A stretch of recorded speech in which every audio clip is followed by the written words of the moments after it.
এই যে ডিমের শাক আলু দিয়ে ভাজবে, সেদিনকে ডিমের শাকে দিয়ে বড়া দেখিয়েছিলাম, এটা তো আগেই বলে দিয়েছি। এটা তেতো, এই শাকটা তেতো।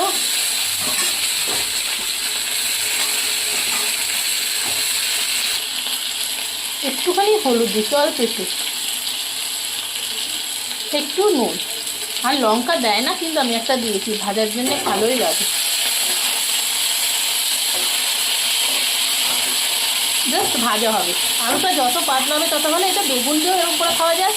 আসলে তেতো তো একটু উপকার আছে, তাই এবার মুখের স্বাদেও আমাদের খেতে হবে, তাই জন্য এরকম করে আমি ভেব, সেই জন্য। আর ডিমের শাক অনেকেই চেনে না, আমি বাজার থেকে কিনে নিয়ে এসেছিলাম। আবার এখানে গ্রাম বাংলায়, গ্রামের দিকে অন্তত সবাই জানে ডিমের শাকগুলো, কিন্তু শহরে অনেকেই চেনে না। আমি তো আগে ভালো করে চিনতাম না, আমার মা চিনিয়েছিল তাই। আর এর উপকারিতা হচ্ছে তেতো, সেই জন্যে খাওয়ার স্বাদে নয়, উপকারের স্বাদে খান, যেটা উপকার সেটা খাওয়া দরকার। তো একদিন বড়া করে দেখিয়েছিলাম, বড়াতে কি হচ্ছে প্রচুর পরিমাণে তেলটা যায়, আর আলু ভাজাটা করলে আলুটা যায়, কিন্তু আলুতে হচ্ছে অল্প তেলের মধ্যেও করা যায়।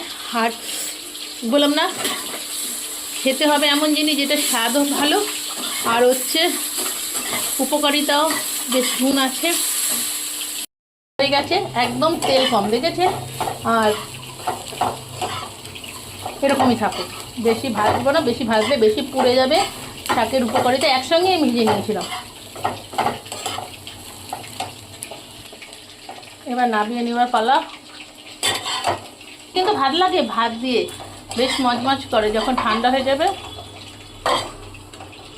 খান না এরকম করে বিভিন্ন রকম ঘুরিয়ে ঘুরিয়ে। অনেকে তো মাছ মাংস খেতে চায় না, আমাদের ঘরেই বেশি খেতে চায় না, তবুও দাদাকে চাপ দিয়ে এখন খাওয়ার চেষ্টা করছি।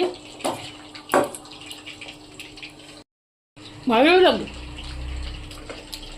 শুধু তো একটু যত লাগে